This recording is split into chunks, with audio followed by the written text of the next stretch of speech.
Hello.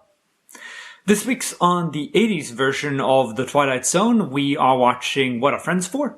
And The Storyteller. Again, this might not be in the broadcast order, it's just the order of the DVD release that I have on hand. We're starting with What Are Friends For? And it stars Tom Skerritt, who was in Alien, right? And he's done a bunch of TV, and he plays the family man a lot, and he does this role really well. And he is along with Fred Savage, who was a childhood actor and still active today, but we remember him as little kids mostly. I mean, I have him in Princess Bride, and there's a reason he's in Deadpool. It's Deadpool 2? Yeah, it's Deadpool 2 when he just sits in the bed. Or is it just Once Upon a Deadpool that he does that? Anyway, that's where he's from. It also stars Lucas Haase, who was in Inception, and he also makes another appearance in Twilight Zone, but not for another 16 years or so, 2002. It's about an imaginary friend who isn't quite as imaginary as one might think, and it has a few elements where, that's a cat playing, sorry about that, where it's apparent that there's more at play here. So the first one is a lovely dissolve inside the little crumbling cabin. That's a very simple element to do. They just fade him out as the stuff is falling around him. However, this thing, when he goes tag and disappears, is fairly advanced. So there is an actual tag. You can see Tom's shirt moving, and then he fades out, and there's no apparent sort of gap in the mask. So that's very well done. I like that element a lot. And then they end with this sort of angel that floats away, and that doesn't quite track, so it moves weirdly in the frame. But this is stuff that they were learning and working out during this time. It's a really cool episode. I like imaginary friend episodes. I mean, we have a few of those in this. Not just, the Shadow Man, right? We have Long Distance Telephone Call. We have the Tiny Tina. These are sort of imaginary friends, sort of not very, otherworldly-ish things that affects children, and it gets to us. So I like this episode.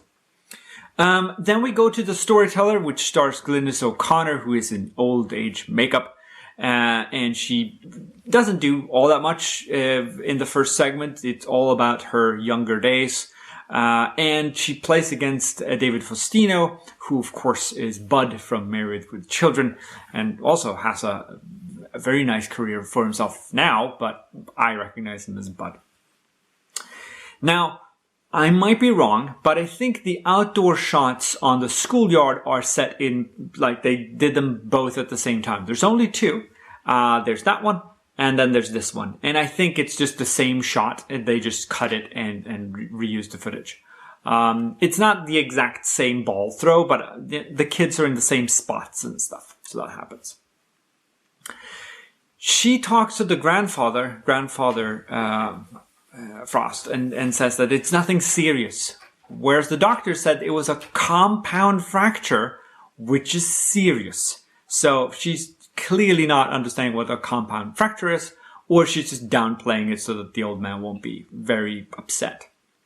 The makeup for Micah's cheek do not look good. I mean, the makeup, it's fine, right? It's not great, but it's fine. But the stitches themselves look awful, just awful. That's not how you stitch up a cheek. Now, the episode ends with like 4 seconds of the old woman in the bed going, "But tell me, what happened?" And that's of course the mother, and she would be, I'm guessing she would be at least 110, something like that. That depends on how young she was when she had her daughter. But that's played by Ellen Albertini Dow, and she is the opposite of a childhood actor. She managed to rack up 100 or so acting credits, and she started acting when she was in her 70s. And she did, I think, every single, that's not true, but from the very, very first times she started working, she's credited as old woman or the old woman or grandma or something like that. So she stepped into the acting when she was old, and she worked for like 30 years. She died when she was 101, and she was acting all the way up to that. She's really quite cool. And she did The Wedding Singer and some stuff. Yeah, she's awesome. Awesome old lady. Next week we are moving on, and we're talking about what happens once you die if you're good at playing piano. And I look forward to seeing you then. Take care now.